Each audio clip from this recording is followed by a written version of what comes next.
There's 54 days of summer vacation and this is long just to end it. So the annual problem for our generation is finding a good way to spend it.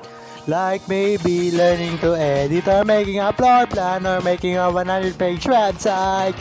Building up muscles within a week or taking a nice bath shower. Doing film reviews, taking an online course or glowing up like insane. Climbing a mountain, learning how to cook and drinking coffee in rain. As you can see, marami pa tayong pwedeng gawin bago magsapamar. Halika na kasi Simber, tayo gonna do it all.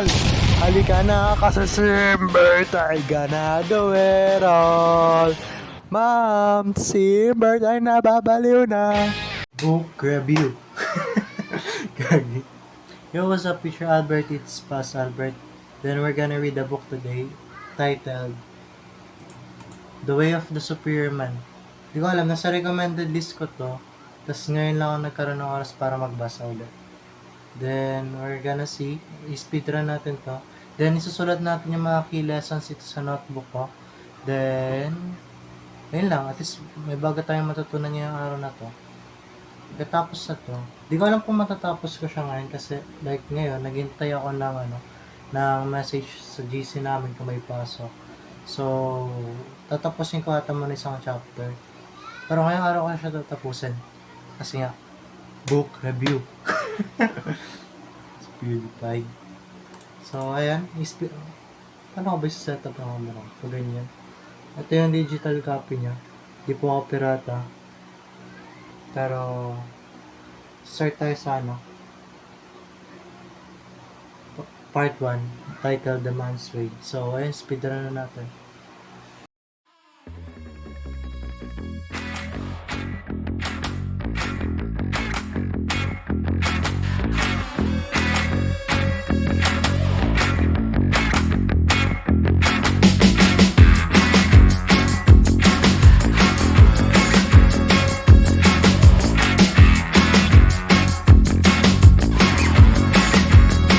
What's up, Teacher Albert? It's Pas Albert. Pakulit-kulit na lang. Let's say FA na lang. Yo, FA. It's Albert. Then, may class na tayo.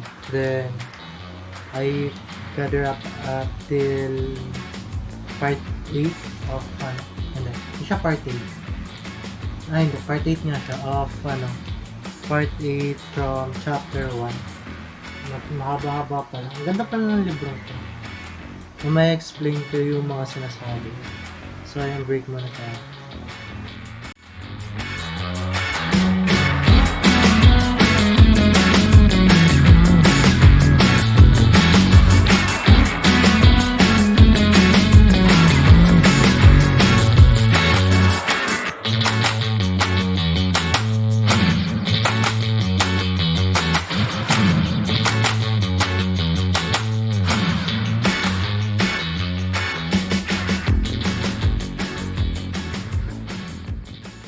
Yo, what's up, Teacher Albert? It's Pas Albert and it's time for book review. So, ito yung book natin ngayon is The Way of the Superior Man. So, first up, we have here the chapter 1. Chapter 1 says, Stop hoping for a completion of anything in life.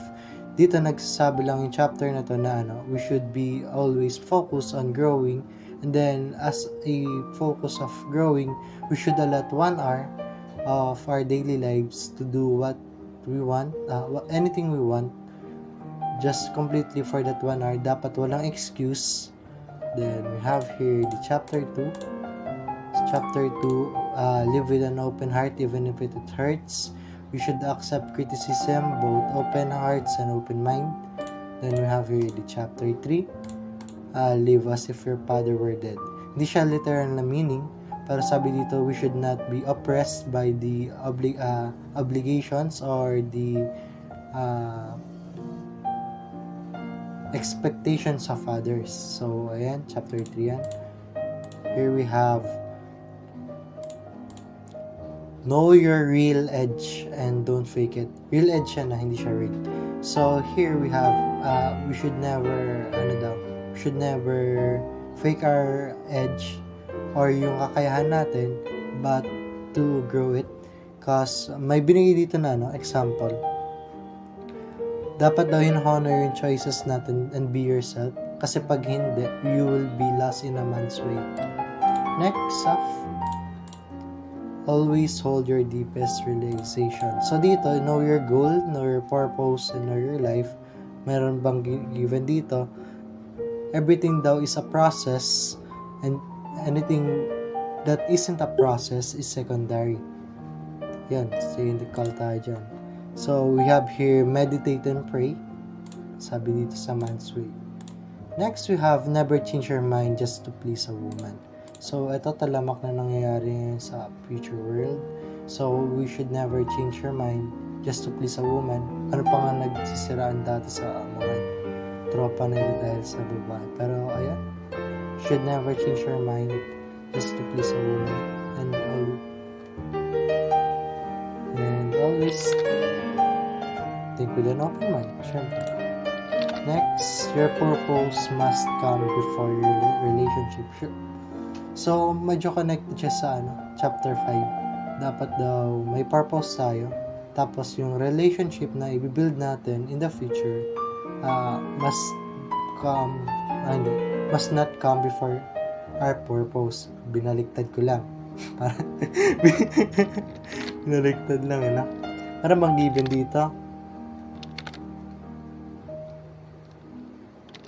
Sabi dito sa chapter 7, a relationship must grow and your time with her dapat daw walang disturbance, walang iniisip, just the time with her lang daw. So that's a man's way on a relationship.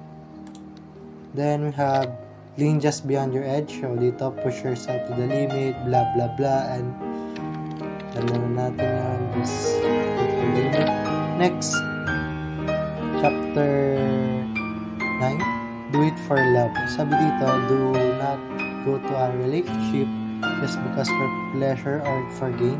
You must give it all your love and not for other excuses.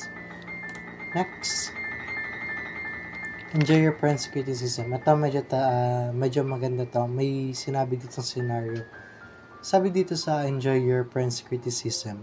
Dapat once a week there's a gathering of your friends. Then you will ask some random stupid question to know if they are valuable. Bulol na ako. So, enjoy your friend's criticism. Doon sa na yan, doon sa isang meeting na yon, should suggest something dumb and then wait for your friend to correct you. So, if they correct you, they are a good friend. If not, they are not. Then, should just not allow them to ako nag-English para sa sa decision making mas magandang two heads better than one, pero dapat alam mo na sa good circle of friends ka. Next, we have here, if you don't know your purpose, discover it now. So dito, and as it says, mas may given pa dito.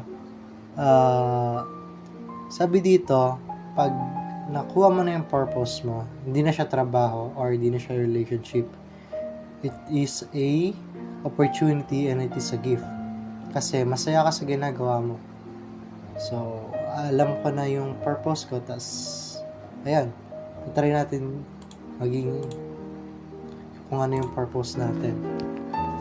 Next one is be willing to change everything in your life. So everything in your life is not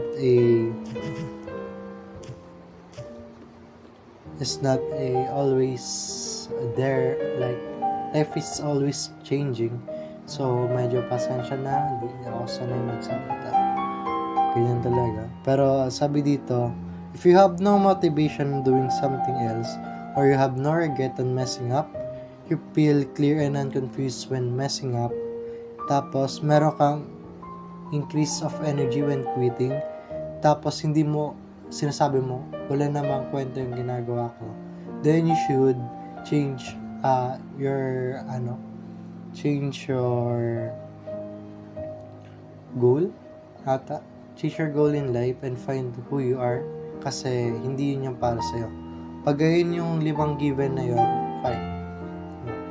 Pag yung 5 na yun is given, you should change your perspective or your goal in life. Then we have here, don't use your family as an excuse. Sabi dito,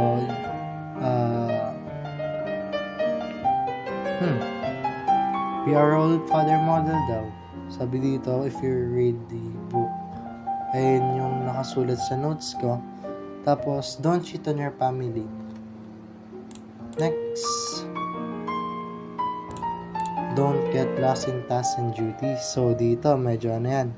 Meron tayong tinatawag, as a man, meron tayong tinatawag na do mode. If you're, siguro alam nyo na yan, as a grind sa Pilipinas, ayun naman sinasabi na, grind. Pero yung sa libro sinasabi, it is a do mode. So, yung do mode natin is basically grind, where you use all your forces, your mind, everything to accomplish one task. Pero dito, sabi dito, you should not get lost in tasks and duties. Tapos, kasi pag nag-grind tayo na nag-grind, so, ibig sabihin, wala tayong pahinga nun. So, you should take rest daw. Sabi dito, sa part ng chapter ito? Chapter 14. Kasi pag hindi daw natin nilagay yung katawan natin, we will just suffer. Then, next, stop hoping for your woman to get easier. Sabi dito, if your partner is complaining or testing you, don't be their childhood wounds. Kasi I think hindi naman medyo feminist yung point of view dito sa libro. The book says, hindi, medyo feminist nga. The book says that you should compliment the woman. Then you should be always be there for them. So for the next part,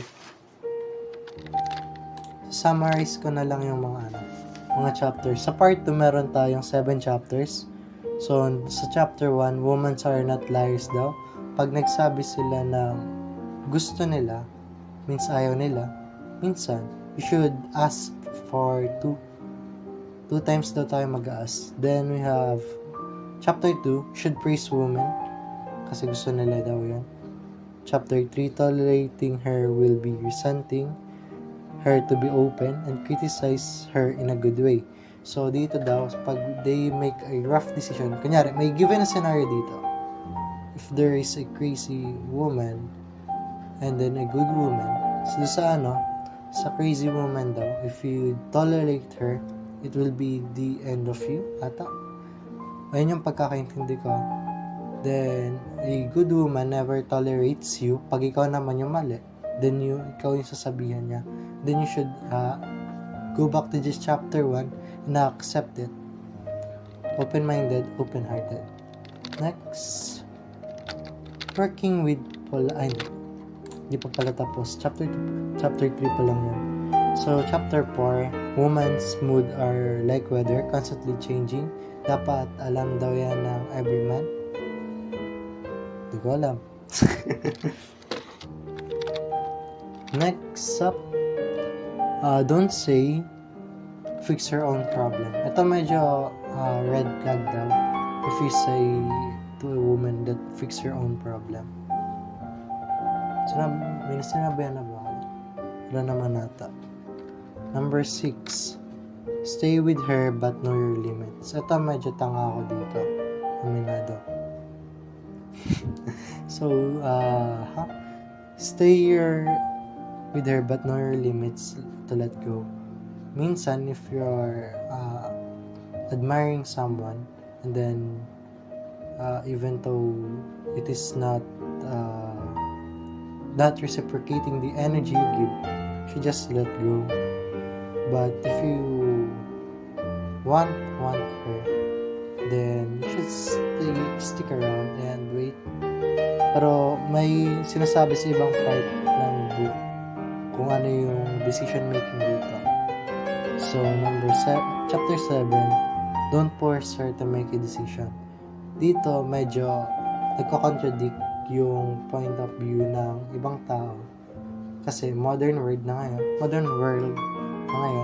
there are strong women, and then if you should know that not all women are soft yun and not women are strong women. Sabi dito sa libro na to, which I do not agree at all, that the man should be making all the decisions. Decisions for me is based on ibang mga for example, joint decisions. We have that your decision yung sarili mo lang, isang decision ng woman. Sa joint decision, sabi sa libro, hindi siya sinabi sa libro. Sabi sa libro, dapat yung lalaki yung nag-decide. Pero meron joint decisions. Para sa akin, hindi ko alam sa libro. Wala siya. So, yun lang yung chapter 7. 7 chapters sa part 2. Sa part 3, working with polarity. Sabi dito, humans are bounded by polarity. Meron positive, may negative. And, yun yung sinabi sa chapter 1. Sa chapter 2, complementary or opposite. For example, a strong man must want a feminine woman. Ayun yung sabi sa libro, which I do not agree because there are other scenarios that are present now. We must have an open mind. Then, number 3, know what's important to your woman. Kung gusto niya mag-career, gusto niya maging housewife, gusto niya kung anong gawin sa buhay niya, you should just support her as she supports you. Sabi sa libro. Then, number 4, sabi sa chapter 4, men are always wanting new women. Tapos, nasa sariling decision niya na kung mag-i-stay siya or hindi. Which the book says that men who chooses to cheat with other women has a low masculinity low masculinity daw. Then we have here number 5. Young woman gives young energy. So the average daw na dapat is 1 to 3 years younger than sa age ng man. Then number 6. Mamaya pala sa chapter 5 may masasabi rin ako kasi may nabasa rin ako sa libro. May sinabi tungkol sa old woman. So chapter 6 na muna tayo. Each woman can heal or irritate you. So, based sa polarity, may positive, may negative. So, alam mo na yan. Basic na lang yan. Next up, we have chapter 4. What woman really likes. So, dito sa chapter 4, marami akong natutunan. First, sa chapter 1, choose a woman that choose you. So, yan. Self-explanatory na yan. So, future Albert, kung nakikita mo to, siguro, yan, lesson mo na yan. Yalong ngipin ko ngayon. Kumain kasi ako candy. Next up, we have what she says is not what she says. Complementary siya sa part 1. Part 2. Chapter 1. So, pag sinabing yes, it's a no. It's a no, it's a yes. You should ask 2 times. With a kiss and hug daw dito. So, yan. Next up, what she says is complaint is always right. Pag nagpa-complain na daw, it's based on logical thinking na daw. And it's not based on emotional thinking. Depende na lang siguro kung sino ka-partner mo. I do not agree with this. Hindi. Independent na lang, hindi sinabi ng libro.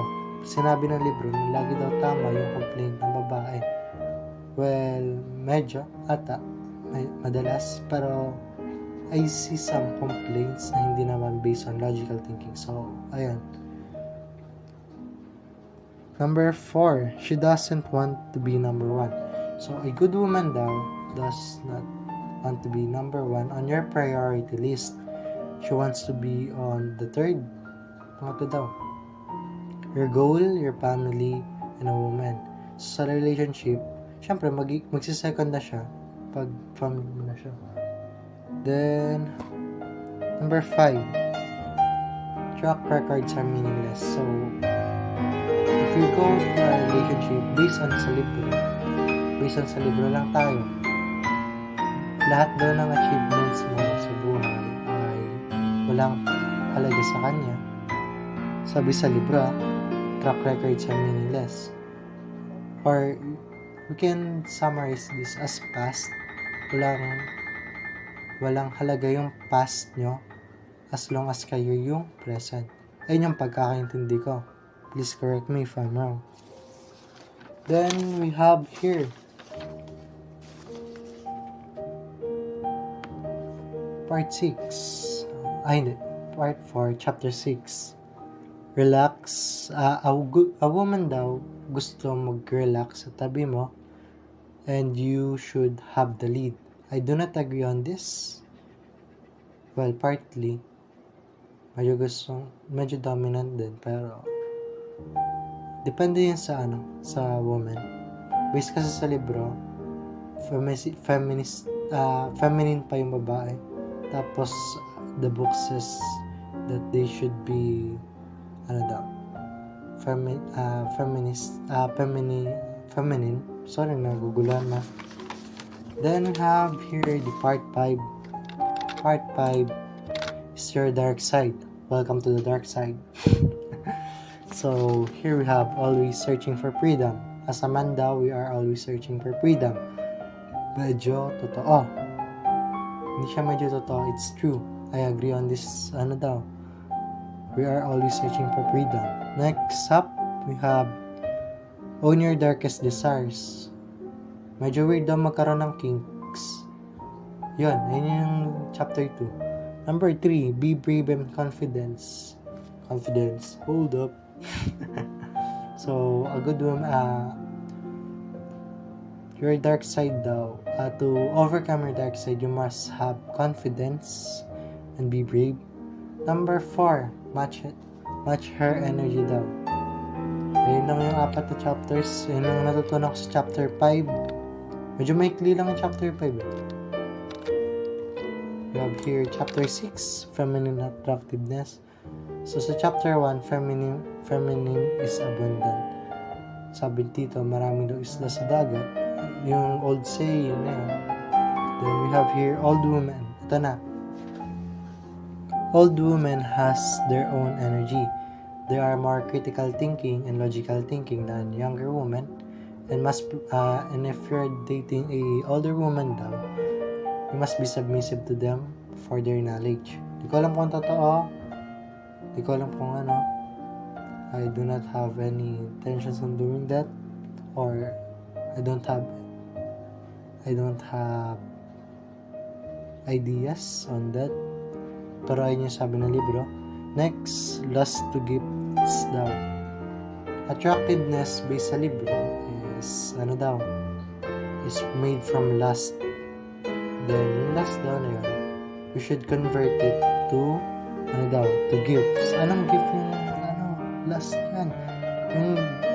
Yung gift daw, ko-convert natin yung lust to inspirations. Like, yung sinasabi nila, crush ko yan. Medyo mali rin, no? Nagkaka-crush ka ba sa isang tao from lust? Pero yun yung sabi sa libro, based on brain activities daw. Well, I don't say so. Number 7, body practices. Ito medyo pangit sabihin sa YouTube yung mga terms na ginamit. Pero mahalaga sa may sinulat akong tatlong mahalaga. So, number 1, na hindi bastos ha. Tatlo lang sinulat ko na hindi bastos.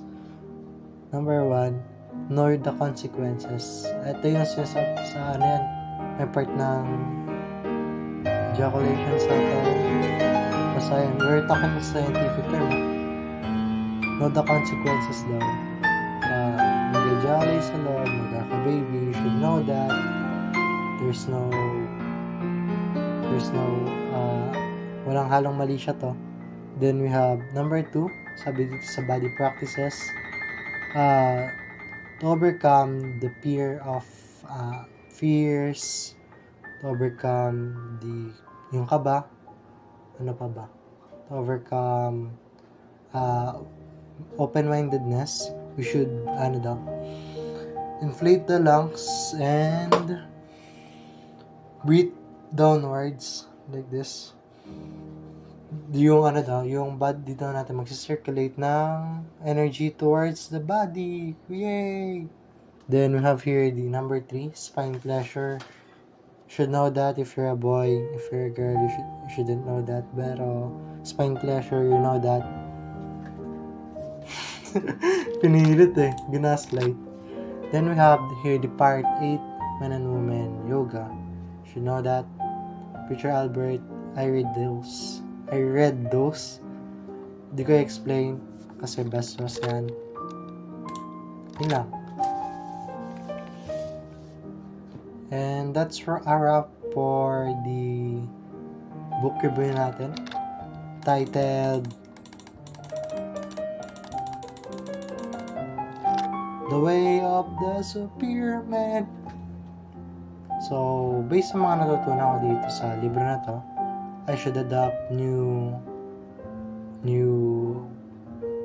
thinkings. Hindi naman new thinkings. Pero marami rin ako natutunan about handling relationships and other. So, future Albert, playing green flag tayo in the future. So, yun lang. Stop recording na ako.